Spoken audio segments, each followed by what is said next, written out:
The accepted mechanism for translocation of sugar from source to sink is called as. तो most accepted mechanism की अगर बात की जाए जिसमें ये पता पड़ रहा है कि जो फूड है वो कैसे ट्रांसलोकेट हो रहा है फ्लोएम में सोर्स से सिंक की तरफ, तो इस थ्योरी या हाइपोथेसिस को क्या बोला जाता है, प्रेशर फ्लो या मास फ्लो हाइपोथेसिस। तो अगर यहाँ पर डायग्राम के थ्रू समझने की कोशिश करें तो प्रेशर फ्लो या मास फ्लो हाइपोथेसिस में क्या कंडीशन हो रही है, सबसे पहले जो लीफ है, लीफ यहाँ पर किसका काम कर रही है, सोर्स का। सोर्स वो सेल है जो कि क्या करती है, फूड बनाती है, फूड सिंथेसाइज करती है।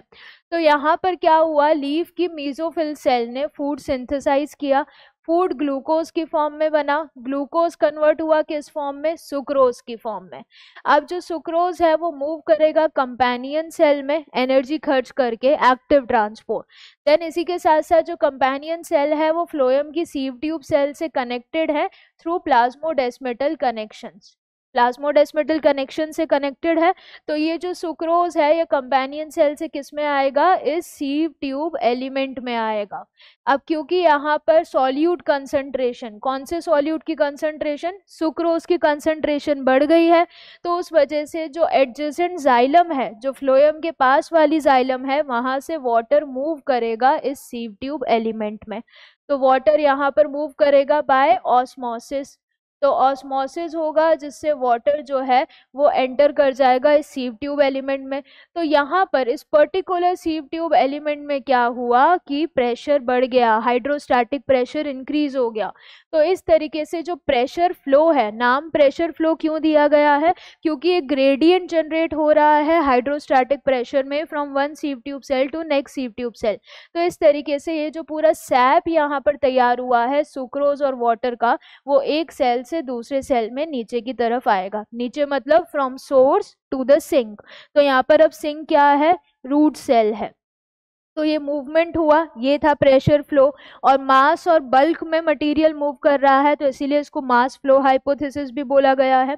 तो ये अल्टीमेटली फ्लोएम सैप मूव करेगा, एंड जब मूव करेगा सिंक की तरफ आएंगे तो यहाँ पर होगी अनलोडिंग। अनलोडिंग क्योंकि यहाँ पर हमने मटेरियल्स लोड करवाए थे, तो ये क्या था, loading of sugars, loading of sugars. यहाँ पर अब हम सिंक पे पहुंच गए हैं तो यहाँ पर क्या होगा, अनलोडिंग।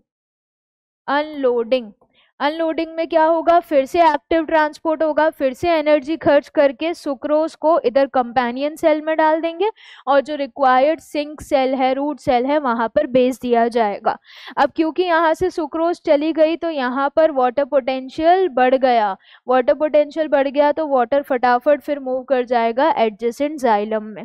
तो इस तरीके से ये पूरा मास फ्लो या प्रेशर फ्लो हाइपोथेसिस ये बताती है कि फूड कैसे सोर्स से सिंक में आ रहा है by loading, then transport because of hydrostatic pressure differences and then unloading।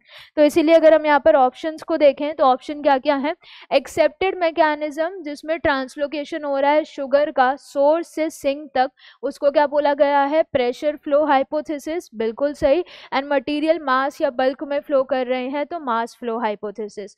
Transpiration pull hypothesis नहीं है, जो ट्रांसपिरेशन पुल थ्योरी थी उसका नाम था cohesion tension transpiration pull theory. और ये cohesion tension transpiration pull theory किसको एक्सप्लेन कर रही थी, एसेंट ऑफ सैप को। एसेंट ऑफ सैप जैसा कि हमने डिस्कस किया था किसके लिए था, कि मूवमेंट हमें पता पड़ रहा था, transport of water and minerals through xylem, transport of water and minerals through xylem to the aerial parts of the plant। तो इस ascent of sap के लिए ट्रांसपिरेशन पुल थ्योरी रिस्पॉन्सिबल थी। मेनली यहाँ पर फूड के ट्रांसलोकेशन के लिए जो थ्योरी है वो है प्रेशर फ्लो हाइपोथेसिस, या उसका दूसरा नाम क्या है, मास फ्लो हाइपोथेसिस। तो करेक्ट आंसर क्या है, option D, that is both A and B.